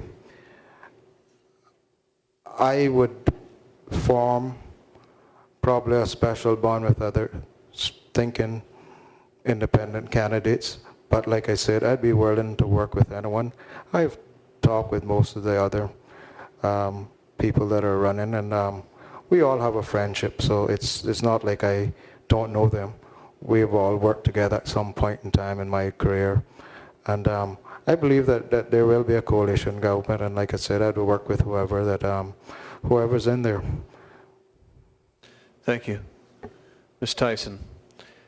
Candidates, if elected, who would you wish to form a government with, as the established political parties are likely to be the largest blocs in the LA? And what would you push for as part of said coalition?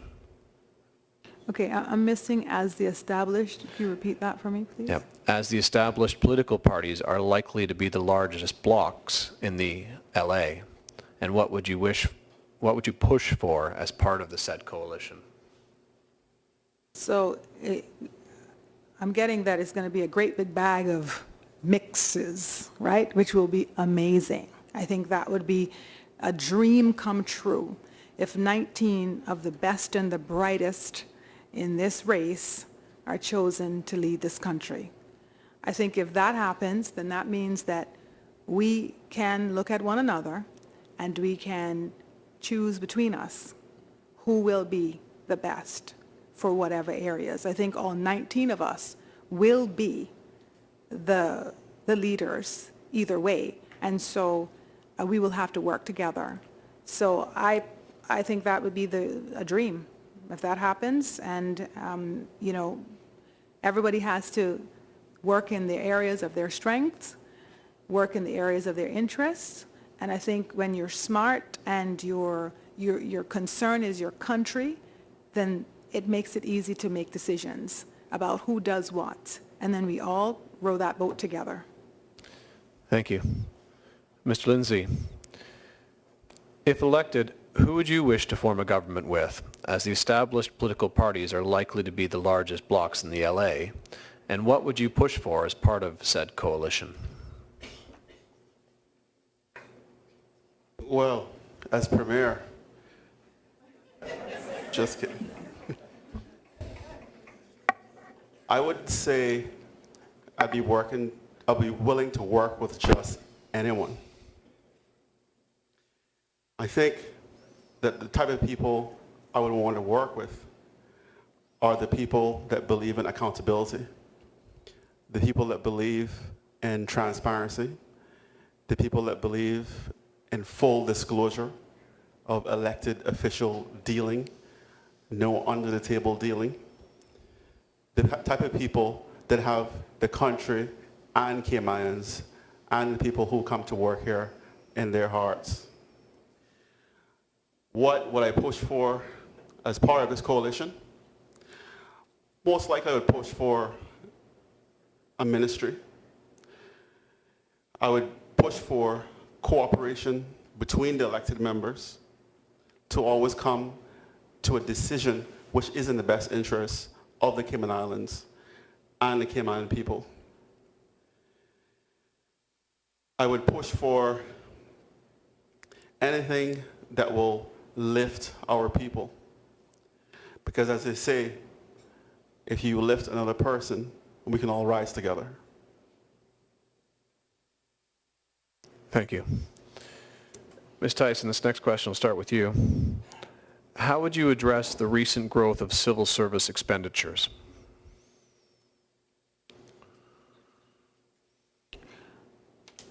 How would I address? The recent growth of civil service expenditures. I think the way to address it would obviously have to be reviewing it to see what areas the increase has occurred in and whether those areas are necessary. Are they of human capital? Are they of human resources? Or are they different types of expenditures? I think before I can make any decisions about that, I'd have to know exactly where the money is being spent.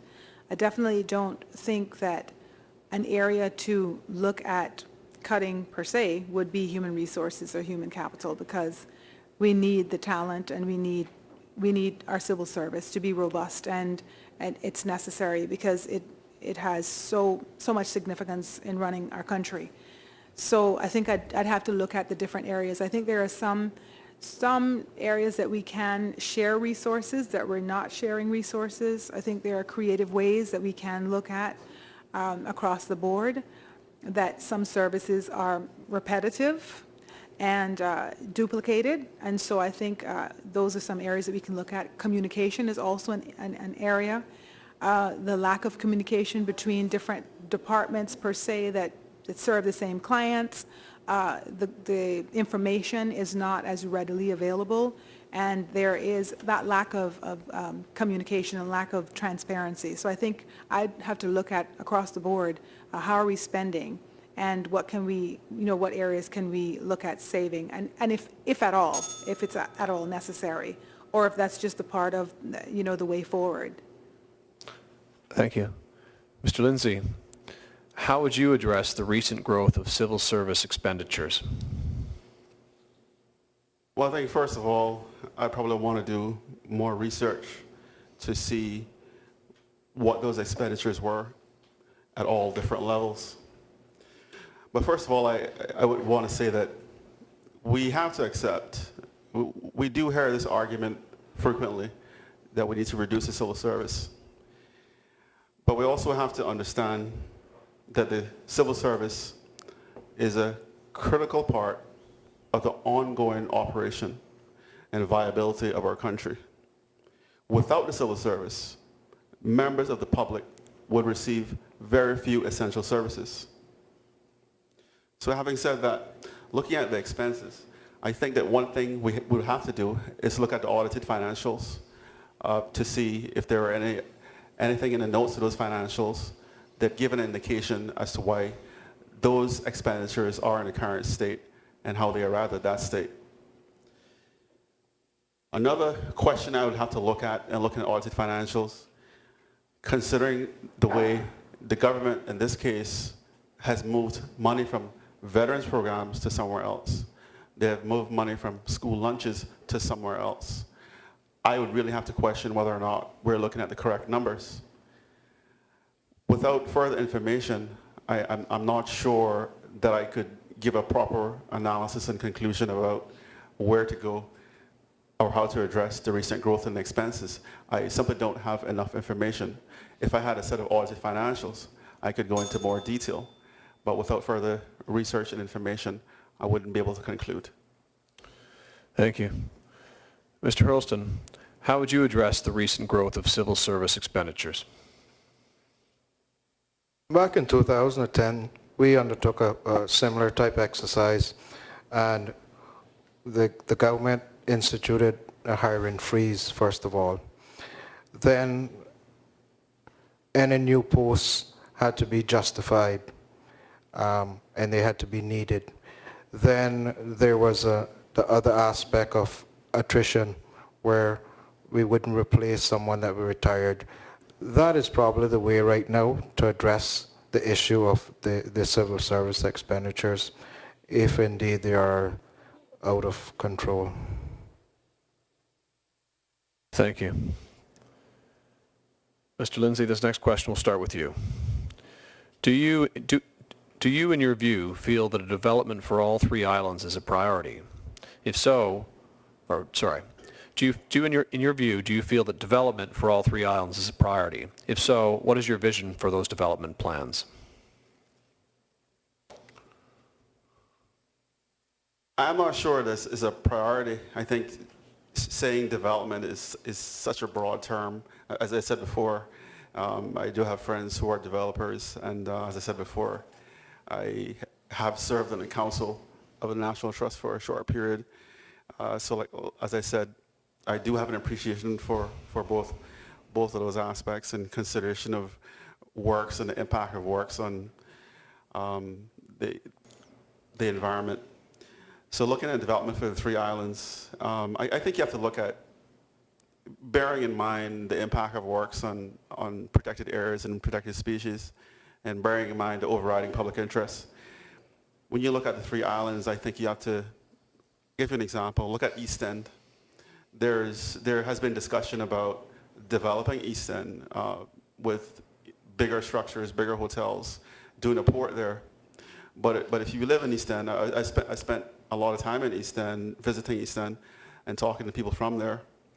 One of the things they think about is what are they going to lose in terms of the unique culture that you find in East End, the quietness, the calmness, the relaxation, things that money can't really buy. So while development sounds like a great thing for East End, it would bring more jobs. People would have access to other things in that area, more options, probably improve their lifestyle. If you talk to people in East End, you might have a different outcome. So I don't think that you could broadly refer to development in the three islands and what my view is. I think you have to actually go to the specific communities and find out what's happening there, how that will impact them, because after all, that's where they live, that's where they breathe, that's where they raise their kids. So we have to consider the impacts in each community before we can make such a broad assessment. Thank you. Mr. Hurlston, do you feel that development for all three islands is a priority? And if so, what is your vision for these development plans? I believe that the growth must be managed, and it must be in harmony with the environment, society, and the economy. The environment is extremely important. That is something that we have, and that is one of our pride and joys, is our environment, land, sea, and sun. We must take care of it. So whatever plans we do must take into consideration the environment.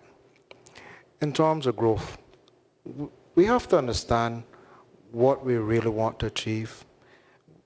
We need a national plan for growth for the three islands, and it should be controlled growth, it should be sustainable, and like I said, it has to be economical and environmentally friendly. We have to educate the public in terms of what the plan is, so that they do not have expectations that are not realized in the plan. I believe that this can be done. We have to have a national plan, I think, and like I said, it must include all three islands, and this is something that we can do, I guess, fairly easily, a new administration. Thank you. Ms. Tyson, do you feel that development for all three islands is a priority? And if so, what is your vision for those development plans? I think there's so many priorities right now that we do need to maybe break it down to what's the pressing priority of the day. I think when I consider the three islands, it would definitely have to be with communication with the three islands to identify whether or not that is something that's first of interest, and whether it will definitely, as my colleagues just rightly said, whether that's something that they're interested in as well and what it would do for their economy. I think if the answer is yes, then there might be some opportunities that we could look into. One could be an easier way to get between them, to get to Cayman Brac, get to Little Cayman, because we are 3 islands, and a lot of times that's kind of forgotten. We're in the Grand Cayman, and I know I worked with the Brac a lot when I was with the government as a community development manager, and I have a community development officer in the Brac, and their complaint was very much that, you know, as soon as their young people finished high school, they came over to the Grand Cayman, they came over to the Big Island. So is that a desire of theirs, or is it just what's happening because the options in Cayman Brac are, you know, not as broad? So I think we could definitely look into that. If that answer is yes for them, then we could look at opening their economy, options of work, doing business there even. Could the government have satellite offices in the Brac where, you know, it's one system, and Caymanians might be able to go there for 2 months, 3 months, Grand Caymanians, because they're all Caymanians. And that was one thing that was very, very close to their heart and wanting to be a part of it. I know Little Cayman has its own beauty, and I know that the residents there would have their feelings about it. So I think definitely it would have to be something that we would want to discuss with those our brothers and sisters, and figure out what would be best for all of us. Thank you.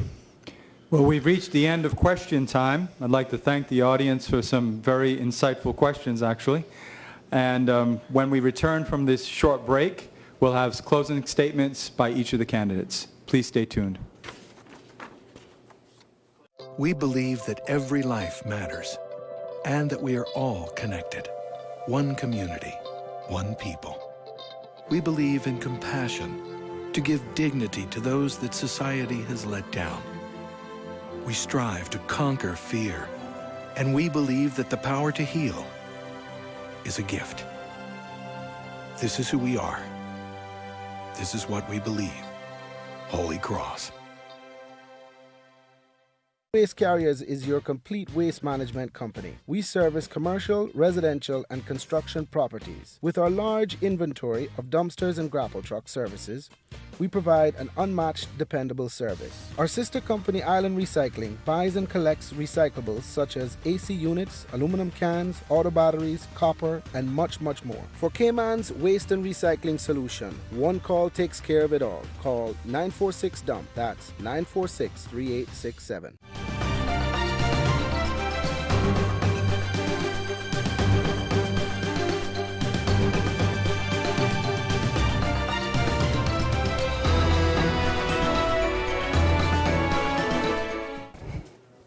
Welcome back to the South Sound Civic Centre, where we have 3 of the 5 candidates for Georgetown South. We've reached a stage in our forum this evening where we're going to invite each of the candidates to deliver a 2-minute closing statement. And we'll begin as they're seated. Mr. Alric Lindsay.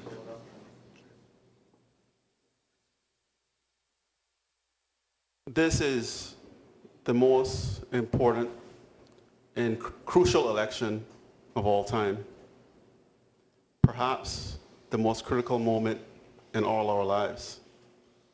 Therefore, the way that you elect someone must be guided by what you think your candidate represents and what that candidate wants for this country. Not every candidate wants something for Cayman. Some only want a salary. Others only want the power and prestige of a political post. Others are simply running as candidates because the relevant party simply could not find someone else to do so. I also ask you to think about your country and your future when you cast your vote. Elect someone who wants something for Cayman and for Caymanians. Elect me because I want to be a part of creating a country where our local people embrace our culture, radiate national pride, and support one another. Caymanians must have a deep belief in their own dignity through their own worth, their own somebodyness, in the words of Dr. Martin Luther King. You are somebody. You shouldn't be made to feel like you're nobody. In your own country, you must count. you have an ultimate significance. I want to help Caymanians to move toward self-sufficiency and increase participation and employment and promotion. I want to be a part of a government that represents people and is accountable to the people. I want to be a champion for transparency and openness. Proper representation is critical for the success that we want as a people. Proper representation requires commitment to the principles of fairness, opportunity, and prosperity. If you vote for me, I will uphold these principles by acting fair, seeking opportunities for Caymanians, and doing everything possible for Cayman to reach proper prosperity.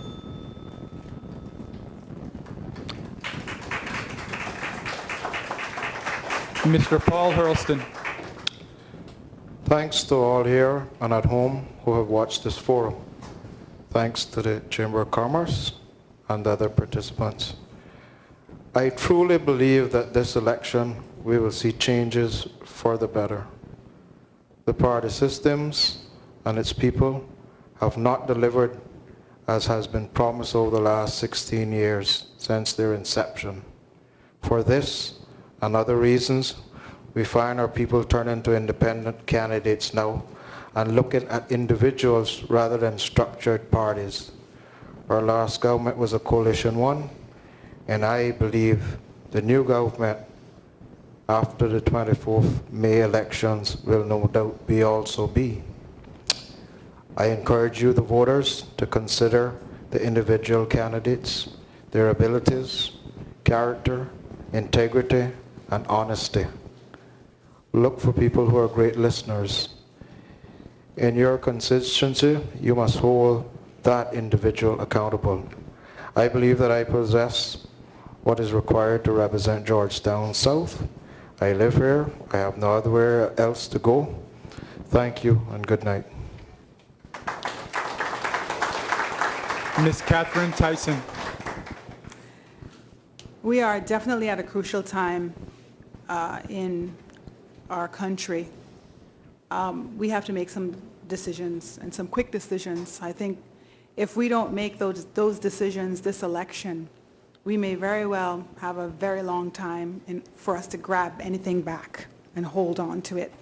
I believe that will be our grandchildren, our great-grandchildren. We probably won't be here to see it, because the vast amount of growth that's occurring and the people not keeping up with it is a recipe for disaster. I was a vulnerable little girl, and even being a vulnerable person, through community and family, I was able to get myself out of that situation. I became a vulnerable young woman as a single mother at 26 years old, and managed to educate myself, and now can proudly say I have 3 adult children that I raised on my own. I am very familiar with struggles and trials, and I'm also very familiar with successes. I think what we need in our country right now is a heart for the people. I think that's what's missing in our legislative assembly. I think for far too long we've thought about numbers. We are not numbers. We are people. We are real. And no matter what area we come from, we want the same things. We want to be happy, and we want to be safe. We want our children to thrive. We deserve the right to thrive in our country. We deserve to be first in our country. I believe that we need to focus on our families. We need to strengthen our families. When we strengthen our families, we strengthen ourselves. When we strengthen ourselves, we strengthen our country. I believe it's people first, not country first, because when it's people first, country will inevitably be first. I want you to vote for me because I will represent you. I will represent your needs, but I will also involve you in the process. I will be there with you, holding your hand as we walk through and we claim the fruit of our country. So on May 24th, I'm the clear choice for Georgetown South. I'd like to thank the candidates as well as the audience. I'm turning it over to President Kyle Broadhurst for some closing remarks. On behalf of the Chamber Council, I'd like to extend a special thank you to the candidates for coming this evening and taking time out. We really appreciate you spending time with us and answering our questions. And thank you very much to the audience. Thank you very much for your insightful questions.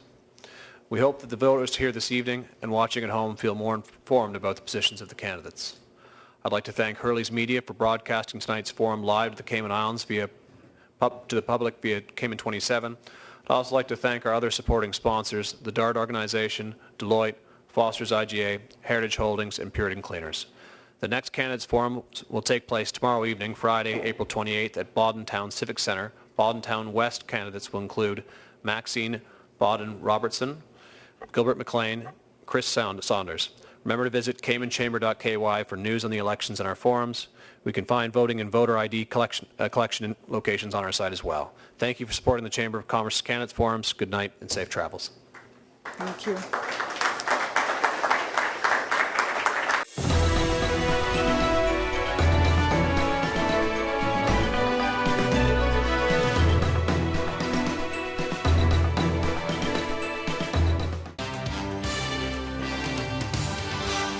If it matters to you, it matters to us. We're Cayman 27, Cayman Informed.